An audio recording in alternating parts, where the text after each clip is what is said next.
Sebelumnya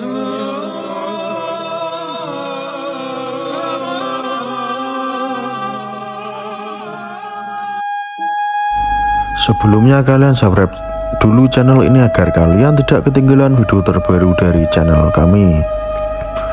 Bidadari Padepokan Jemarat Jamus.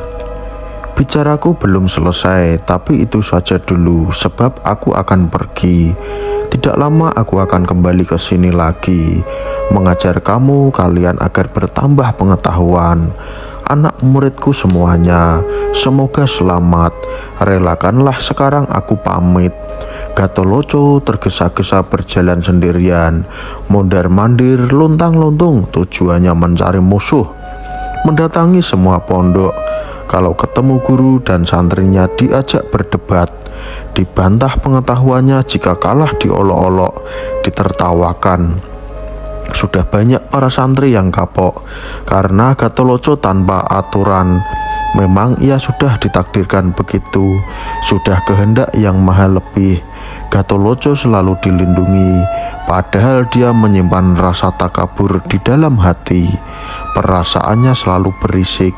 Siapa yang menang berdebat denganku, beradu pengetahuan denganku, sudah melebihi orang biasa. Sebab aku telah menemukan hukum yang diatur oleh Hayang Manon Tuhan. Anehnya, apa yang dibatin itu selalu benar. Sebagai hal yang bersifat samar ditebaknya dengan tepat. Gatholoco yakin yang diucapnya selalu tidak pernah meleset. Berbekal kemampuan yang keyakinan itu, maka di mana saja Gatholoco tinggal selalu melahirkan keributan. Sekaligus sikap kehormatan perjalanan Gatholoco ini memang tidak lumrah. Ladang gersang disusuri, onak belukar diterabas tanpa takut luka. Tak kalah di depannya gunung menjulang tinggi, Gatholoco tak henti melangkahkan kaki. Ia menaiki gunung itu dengan kaki malangnya yang kecil melirit. Sampailah Gatholoco di lereng gunung Indragiri. Di daerah ini tinggal beberapa begawan resi dan wiku, para pembesar agama. Itu tak dilewati begitu saja. Gatholoco berhenti sejenak, mulai melempar cangkriman, menunjukkan diri arogan, mengusik lingkungan yang tenang tentram.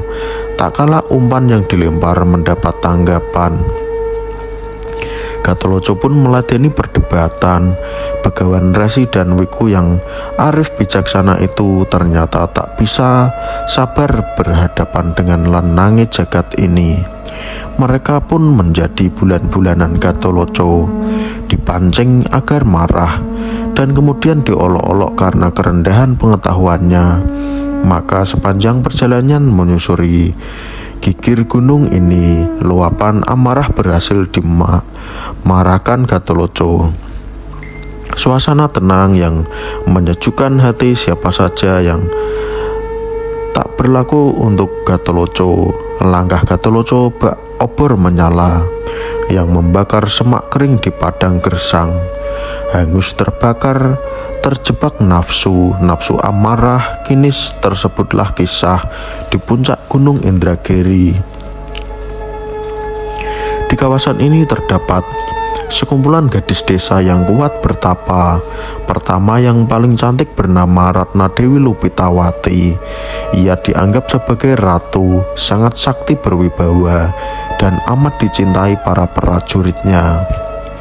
Para punggawa yang mengawal kawasan ini semuanya perempuan, masih muda-muda dan semuanya cantik jelita. Salah seorang di antaranya bernama Dewi Melenuk Gembuk. Satunya lagi bernama Dewi Dudul Mendut. Keduanya menarik hati karena selain berparas cantik, wajah keduanya bertipe penggoda punggawa yang lain. Lagi bernama Dewi Ratna Bawu dan satunya lagi bernama Dewi Mbleweh. Untuk dua punggawa yang terakhir ini berwatak ramah, mudah diajak bicara dan parasnya tidak jauh dari majikannya, sangat cantik jelita. Sang dewi bertempat tinggal di Cemara Jamus, tepatnya di Gua Siluman yang sangat angker. Tidak setiap orang berani ke sana, sangat sulit masuk jika tanpa izin. Dewi Lupitawati kalau sudah didapat dan tamu diperbolehkan masuk oleh sang penjaga, maka pintu gua pun akan terbuka. Gatholoco yang berjalan mengikuti langkah kaki, mencari penatangan untuk diajak debat. Sampai sudah di kawasan ini yang ada di asrama. Saat itu Dewi Lupitawati, ia sedang enak bicara, bercengkrama bersama para emban cantrik dan murid. Tak kala Gatholoco ada di dekatnya, sang dewi terkejut setengah mati. Apalagi wujudnya manusia, berjenis kelamin laki-laki. Lagi Gatholoco begitu datang, segera duduk bersanding, merapatkan tubuh dengan para wanita yang ada. Belenuk Gembuk segera bertanya, "Kamu ini orang atau apa? Beraninya masuk Indragiri. Rupamu jelek dan aneh. Asalmu dari mana dan siapa namamu? Mengakulah sebelum celaka sia-sia. Apa tidak tahu jika tempat ini terlarang untuk pria?" Gatholoco hanya melihat, sedikit pun tidak memberi jawaban. Ia terlihat seperti bengong membisu, mulutnya komat-kamit seperti menghina, menoleh ke kanan dan ke kiri, menggaruk-garuk kepala, tak mau bicara, tetapi menuding satu persatu cantik-cantik wanita. Setelah para wanita yang ada di asrama ini saling blangsatan, marah dan sinis, Gatholoco pun mulai memperkenalkan diri. "Saya ini manusia, nyata kalau lelaki sejati. Namaku Barang Pengalusan alias Barang Kinisik. Sebenarnya namaku ada 3, tapi yang paling terkenal sampai ke luar jagat yaitu Gatholoco. Rumahku di tengah bumi. Datangnya dari belakang menurut semua kehendak. Karena itu aku sampai di sini. Perlu bertemu kamu sekalian yang cantik, permata hatiku. Kalau mau aku kawin." Belenuk Gembuk yang mendengar langsung marah-marah. Ia bicara keras, "Sombong si anjing jelek ini. Lancang bicaramu. Jangan sembarangan menghina. Jual tampan di depanku. Aku tak sudi melihat rupamu. Lebih baik kamu minggat saja. Jangan kelihatan di sini. Terlalu sayang tempat ini kamu injak-injak. Aku tak mau pergi. Kamu permata hatiku. Turutilah kehendakku. Orang cantik, kau ku kawin saja ya," jawab Gatholoco merayu. Jawabannya malah ngawur. Memanaskan hati si anjing terkena kualat. Tidak bisa diajak bicara baik-baik.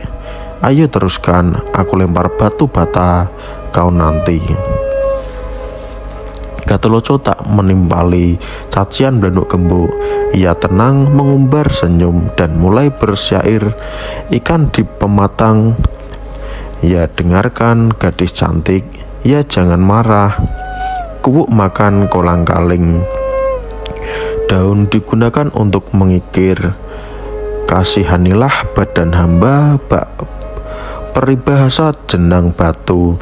Maafkanlah kesalahanku, burung jalak berwarna pita. Aku cadeng kau untuk menjadi istri keduaku." Perahu berhenti di laut. Sakit malu aku tekati. Terong kecil bergerombolan. Mestinya sampai setahun. Serangga yang bergerak di tanah undur-undur. Sesungguhnya aku tidak akan mundur. Kain yang membentuk lubang sarung. Jika aku belum membopong kalian, hatiku kecewa dan belum lega. Aku datang ke sini terus terang karena mendengar berita jika majikanmu Sang Lupitawati terkenal pandai menguasai sembarang ilmu. Tidak ada yang mengguli dan sudah menjadi wiku. Jika benar begitu, aku akan menandinginya. berdebat pengetahuan ilmu apa saja.